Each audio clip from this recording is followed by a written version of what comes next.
Вітаю, друзі! В етері Суспільного програма «Тема дня Крим». В студії з вами ведуча Лариса Волошина. Аналіз порушень прав людини в окупованому Криму за 9 місяців 2019 року. Прес-конференція з такою назвою пройшла сьогодні в Києві в кризовому медіа-центрі. Її учасники, представники Кримсько-татарського ресурсного центру та Меджлісу кримськотатарського народу, представили аналіз незаконних дій окупаційної влади в Криму.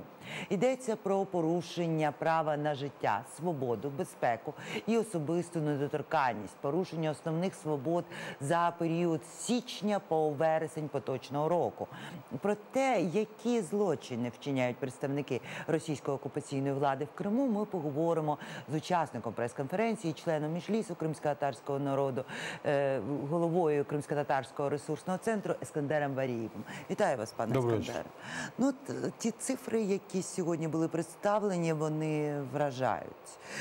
Я просто зачитаю деякі з них. За 9 місяців зафіксовано 80 обшуків, 62 з них щодо представників кримськотатарського народу, 126 затримань, 113 щодо кримських татар, 169 допитів, опитувань, бесід так званих, із них 115 щодо кримських татар, 282 арешти. Щодо кримських татар – 196.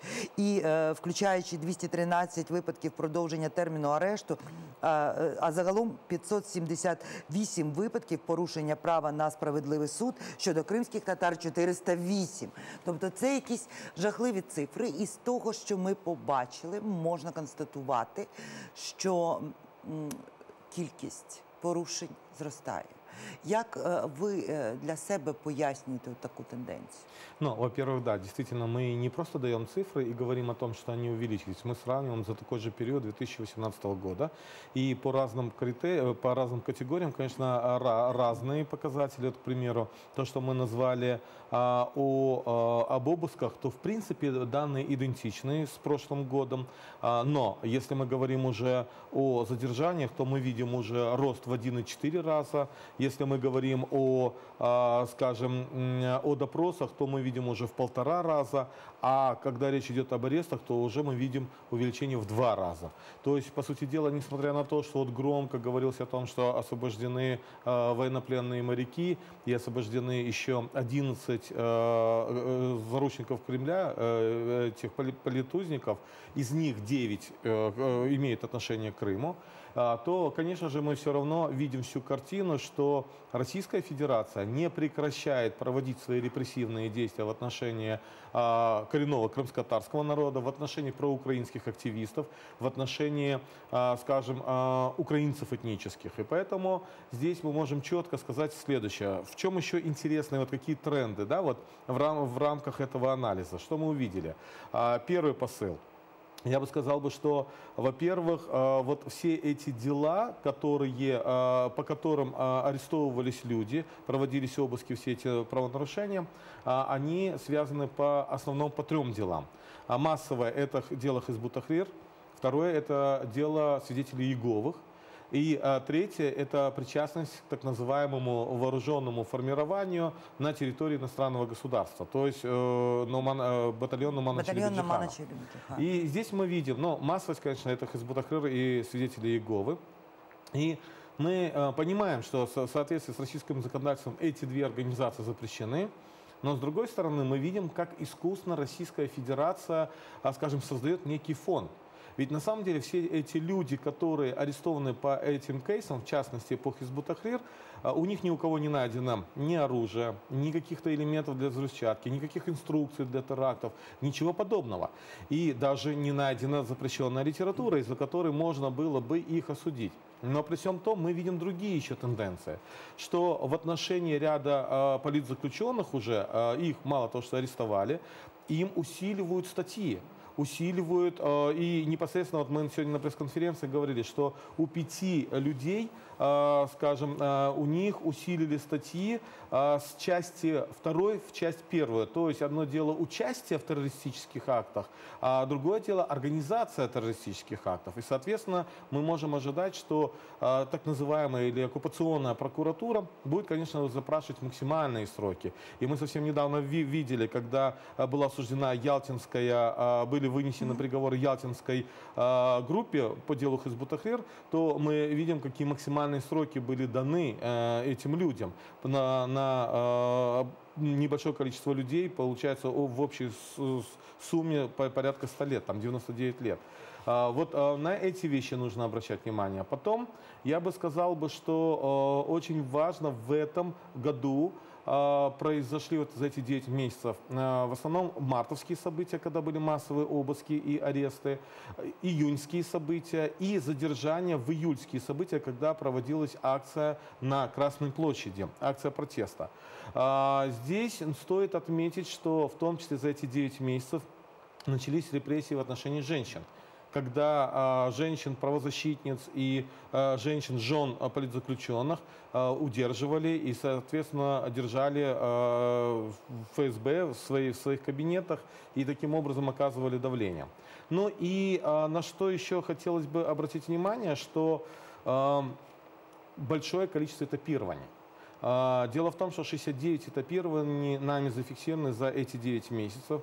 Причем это не просто перевоз с города Симферополя в Ростов или наоборот, а ведь зафиксированы случаи, когда политзаключенных, когда перевозят, их помещают в том числе, там, допустим, в камеру с антисанитарными условиями, где пахнет фекалиями, где крысы, или там, допустим, их перевозят в так называемом карандаше, когда на протяжении всего пути, вот, к примеру, Эдем Смаилов, он находился, по сути дела, в узком пространстве, он не мог ни повернуться, ни сесть, ни встать. Это прямое издевательство. Но мы все-таки расцениваем это как тортуру. И то, что там, допустим, Музира Абдулаева помещали в холодильник, ну, в холодную камеру, это тоже говорит о том, что всячески пытаются издеваться над нашими соотечественниками непосредственно уже на території Російської Федерації. На конференції ви говорили в тому числі про такі форми знущання, як навмисне. Окупанти навмисно додають в їжу мусульманам свинину, тобто тим самим змушуючи їх голодувати. На ваш погляд, з чим це пов'язано? От саме ці такі, ну, такі дуже витончені знущання, і коли можна сказати, завжди можна сказати, що ну а що в нас для всіх такі загальні норми? Да, здесь, конечно, мы когда начинаем обвинять или говорить о том, что по отношению к ним проводят вот такие репрессии, то понятно, что российские представители могут сказать, ну, мы им даем еду, как и всем, по большому счету, чем они отличаются от всех других. Но все-таки есть право на свободу религии, на свободу совести, и, соответственно, есть пожелания у людей, если они не едят свинину и заведомо знают, что они просто не будут кушать эту пищу, они понимают, что эти люди являются голодными или полуголодными. И поэтому это, на наш взгляд, это в том числе издевательство, потому что если мы возьмем в целом Российскую Федерацию, то на территории Российской Федерации достаточно высокий процент проживает мусульман. Чи є в них якісь правила для мусульман? Вот я здесь точно не могу сказать, и мы как раз планируем изучить этот вопрос, потому что насколько мы владеем информацией, то в принципе в соответствии с российским законодательством они не должны давать еду со свининой в связи с тем, что у человека, ну, скажем, есть определенные к этому, скажем, но по их взглядам есть соответственные, там, скажем так, запреты. Поэтому на это стоит уделять внимание. И единственное, поскольку мы говорим о Хизбут Тахрир, здесь очень интересные вещи наблюдаются. Вот когда я непосредственно участвовал на БДИПЧ ОБСЕ, и Российская Федерация создала такой фон, что Хизбут Тахрир является террористической организацией, что она несет угрозу обществу, она несет угрозу европейскому сообществу. И они даже не поленились, они привезли, скажем, некоторых активистов или спикеров из Москвы, таджикского происхождения, студентов из Таджикистана, из Узбекистана, которые пытались давать посили, що Хизбут Тахрир – це терористична організація. Але от ми дуже багато говоримо в наших ефірах про те, що по справах Хизбут Тахрир загалом, по всіх справах, які і в Російській Федерації, і в Узбекистані, не зафіксовано жодного терористичного акту, жодного взагалі. Тобто не можна, правоохоронці не можуть сказати, що вони щось там унеможливили, якось там провели якісь дії, і от люди, які хотіли, планували. І от тут виникає питання. Ну, з точки зору права неможливо засудити за вбивство, наприклад, людину, яка перейшла там дорогу на червоне світло. Це неможливо. Є склад злочину і є формулювання злочину. Російські правозахисники, московська група «Меморіал», вони говорять про те, що російське законодавство не має механізмів, щоб взагалі поставити питання про те, що формулювання цих карних статей не відповідає складу злочину. Але тоді виникає питання, чи може Україна поставити це питання перед міжнародною спільнотою, що людей за молитву саджають по статтях терористичних, тому що, наприклад, на прес-конференції в Москві, якраз коли відбулося затримання кримських татар під час акції на Червоній площі, говорилося про те, що ситуація, вона дуже схожа на, подібна до тієї, як нацисти засуджували євреїв, ну, до страти. Тобто законне є право. Росія порушує право, коли застосовує такий закон. Чи може Україна почати про це говорити? Смотрите, на самом деле на международных площадках Украина говорит. И особенно гражданский, общественный сектор выступает, наши правозащитники выступают на всех этих площадках, и мы в том числе. И мы говорим о том, что на самом деле, допустим, если в Российской Федерации Хизбут Тахрир считается террористической организацией, и причем с мемориала представители также выступали и говорили, что нужно отменить данный закон, потому что он действительно нарушает права людей. Мы же со своей стороны в том числе и говорим, что если мы говорим конкретно о Крыме, о крымских политзаключенных, но причастность к Хизбут Тахрир, ну я не знаю, насколько можно доказать или к тому или к другому, но ведь их судят по статье «Организация терроризма», по статье «Причастность к терроризму». Это ведь на самом деле очень, влади. Если да, или статьи как раз, да, особенно в отношении Симферопольской группы, вот были такие статьи, ужесточили. И здесь речь идет о том, что но эти люди, в отношении этих людей не найдено ни одно доказательство.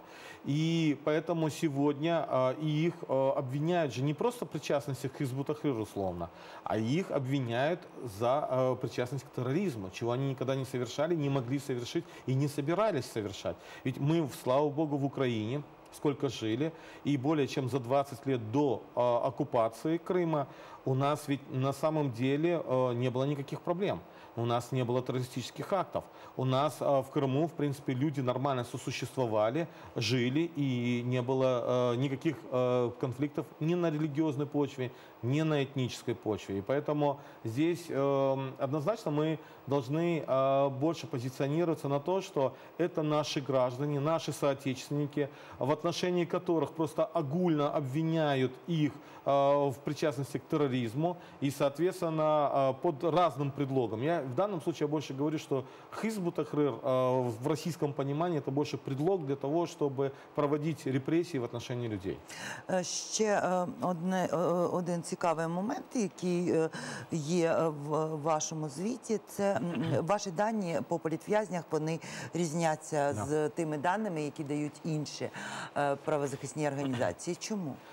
Смотрите, я объясню, почему. Дело в том, что, возможно, это связано с тем, что, во-первых, то, что в украинском законодательстве так и нет закона о политических вязнях, политических заключенных, и нет четкой формулировки, либо четкой дефиниции, кто может относиться к политическим заключенным. Но теперь я разъясню, почему наша позиция другая. Мы сегодня на пресс-конференции сказали, что по нашим спискам 99 политических заключенных. Кстати, сегодня уже в течение дня изменилась цифра, стало уже, возможно, 98. Почему я говорю возможно? Потому что стало известно, что Рустем Абилов, это имам в Феодосии, в Большой Феодосии, он вроде бы вынес решение суда, суд вынес решение о том, чтобы его оштрафовать на 100 тысяч, но мы до конца не имеем информации, в итоге его отпустили или нет. Но пока мы будем апеллировать теми цифрами, о которых мы говорили сегодня на пресс-конференции. Так вот, 99 это политические заключенные, на наш взгляд. Из них 80 это крымские татары, из них 88 это те политические заключенные, которые непосредственно находятся либо в колониях, либо в СИЗО. В колониях как на территории в СИЗО Российской Федерации, так и на территории Крыма. Теперь 11 человек – это те, которые, некоторые из них находились в СИЗО, потом после приговора им дали условные сроки, но с ограничением свободы. То есть, к примеру, Казимаметов, он просидел в СИЗО, после СИЗО ему дали условный срок, и он находится сейчас дома, и за пределы двора он выйти не может, у него браслет на ноге. Подобная ситуация с отцом и сыном Дагирминджи и так далее. Поэтому в нашем случае мы считаем, что это тоже политические заключенные, потому что у них ограничена свобода. Они еще не на свободе. За ними постоянно следят, установлена камера, установлены браслеты и так далее. Поэтому мы эту категорию относим к политическим заключенным. Поэтому уже есть разница. Еще есть другая разница. Мы конкретно говорим о политических заключенных Крыма. То есть это те люди, которые имеют прямое отношение к Крыму, там родились, жили в Крыму, их арестовали. Вторая категория – это те граждане Украины из других областей, которые приехали в Крым и были арестованы непосредственно в Крыму. Такие, допустим, как Панов был, да? Он не имел отношения прямого, скажем, к Крыму, но он приехал в Крым и, соответственно, он был там арестован. И следующая еще разница, и поэтому там, допустим, у наших коллег есть в списках Кияшко Игорь, Шумков Александр и Виктор Шур. Это политзаключенные, мы абсолютно не исключаем, мы не оспариваем, но их нет в наших списках, потому что они не имеют отношения к Крыму. Мы говорим о крымских политзаключенных. И второе, у нас включены в наших списках Леонид Пархоменко, Дмитрий Долгополов, Анна Сухоносова и Максим Филатов. Это так называемое дело украинских диверсантов. Теперь вопрос. Здесь, конечно, могут быть спорные моменты, потому что некоторые считают, вот Дмитрий Долгополов – это военнослужащий це український. підіймалося, це Рифат Чубаров підіймав це питання, він сказав. Который перешел служить в военно-морской флот Российской Федерации. Но Российская Федерация его арестовала, и его сожительницу Анну Сухоносову также арестовала, и их обвиняют в шпионаже. Вот теперь вопрос. Они ли являются разведкой украинской, не знаем, не наша компетенция. Они ли являются шпионами с позиции России, не наша компетенция. Мы знаем одно, это граждане Украины, в отношении которых заведены уголовные дела, и они арестованы по политическим мотивам, потому что шпионаж – это политика. Шпионаж – это да. политика. Теперь другой вопрос. Я еще дальше могу дать этот. Дело в том, что мы сейчас боремся с тем, чтобы наших граждан освободила Российская Федерация. А уже украинская Фемида примет решение в отношении Долгополова, был ли он предателем, или был ли он разведчиком, или еще кем другим. Потому что мы, как общественная правозащитная организация, мы не знаем всех деталей, мы не можем, скажем, участвовать в этом процессе. Поэтому вот само понятие украинских диверсантов или статьи украинских диверсантов, в первую очередь для нас основная категория. Они, вот, допустим, почему в нашем списке? Они были арестованы в Крыму, они, скажем, граждане Украины, и они удерживаются оккупационными в оккупационных тюрьмах. Ну, ця проблема, що немає чіткого визначення, тому що частина політв'язнів – це люди, які були заарештовані по неіснуючих карних справах, по неіснуючих злочинах, як то Хізбут Тахрір. Частині інкримінують взагалі якісь карні справи, як то, наприклад, група Повіджія Кашкай, там розбій. Тобто така, суто карна стаття. Частина, як ми бачимо, це люди, які перейшли на бік Російської Федерації, але засуджені вони по політичних статтях, і це видно. Вот ця невизначеність. Я вам сейчас объясню. Дело в том, что вот мы, например, опираемся на историю крымско-татарского национального движения. Вот сотни крымских татар, а то и тысячи, сидели в тюрьмах за свой активизм, за желание жить на родине, за то, что они приезжали и пытались проживать в Крыму и пытались добиться того, чтобы им разрешили жить в Крыму. Теперь, как вы думаете, большинство активистов крымско-татарского национального движения по каким статьям сидели? Я вам отвечу. Не по политическим. По политическим можно назвать единицы. Мустафа Аджемилев и ряд других. А в большинстве своем это мошенничество, тунеядство там, и так далее, и тому подобное. И за это давали 1,5-2 года срока и так далее. А то и подкидывали какие-то, скажем, вещи, в том числе и наркотики, и таким образом обвиняли людей. Но при этом все прекрасно знали, что это активисты крымско-татарского национального движения. За тунеядство было легко дать, потому что в Крыму не прописывали, без прописки не брали на работу, а те, кто не работал в советские времена, их судили за тунеядство, давали от года до 2 лет, 1,5 года. Поэтому, возвращаясь к нашему списку, здесь можно, конечно, докапываться до каждого. Можно сказать даже и по Хизбут Тахрир, но некоторые, они не проявляли, они не являются активистами, они не проявляли, там, допустим, особой активности, да.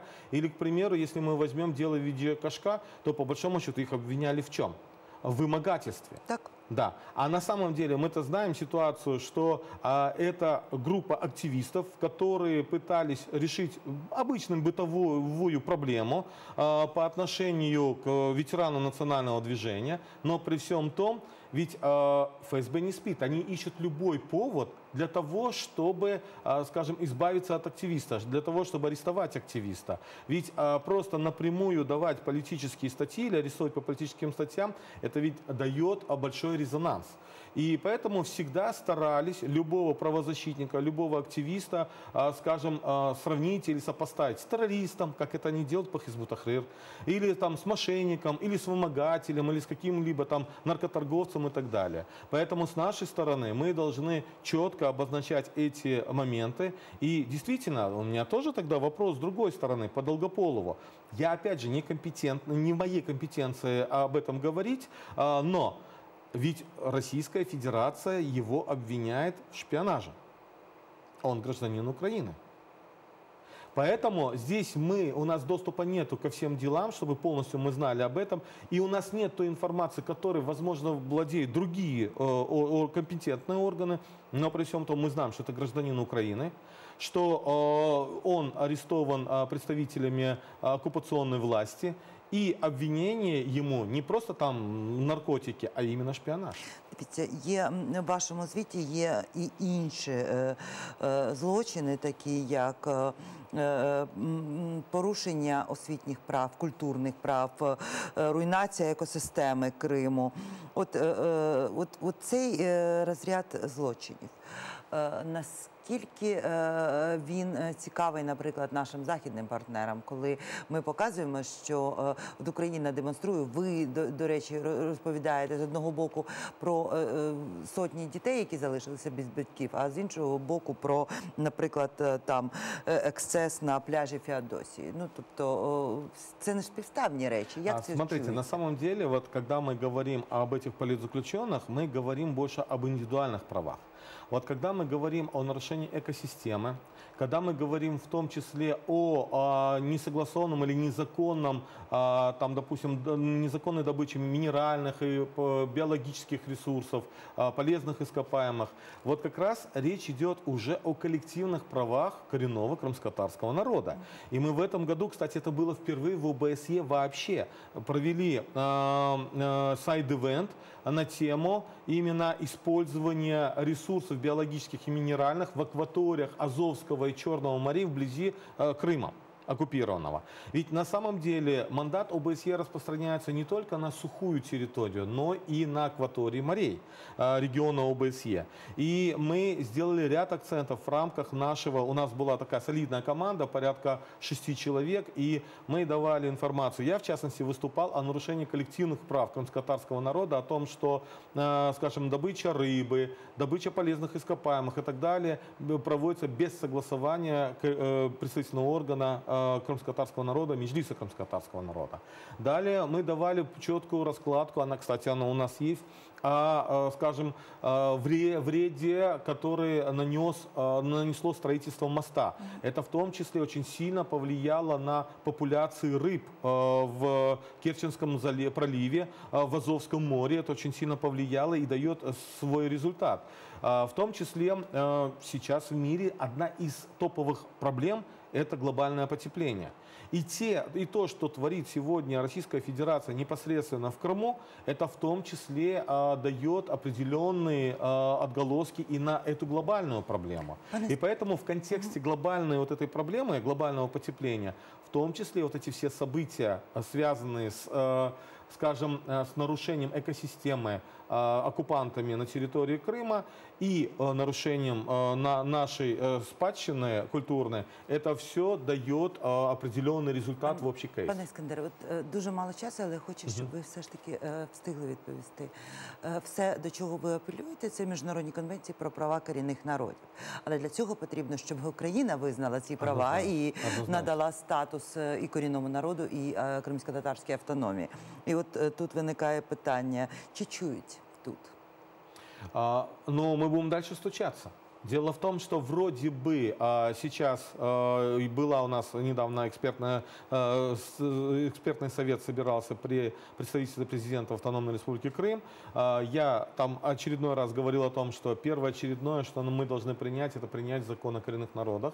Ну и, конечно же, мы надеемся, что все-таки услышат власть, и мы будем дальше стучаться, но в противном случае мы будем просто уже громко кричать. Ну що ж, подякуємо нашому гостю. У нас в студії був член Меджлісу кримсько-татарського народу, голова Кримсько-татарського ресурсного центру Іскандер Барієв. На цьому я з вами прощаюся. Цю студію для вас провела ведуча Лариса Волошина. І перед тим, як передати слово новинам кримсько-татарської мови з Муслімом Умєровим, я хочу ще раз нагадати вам підписуватися на нашу сторіночку у Фейсбуці. На все добре.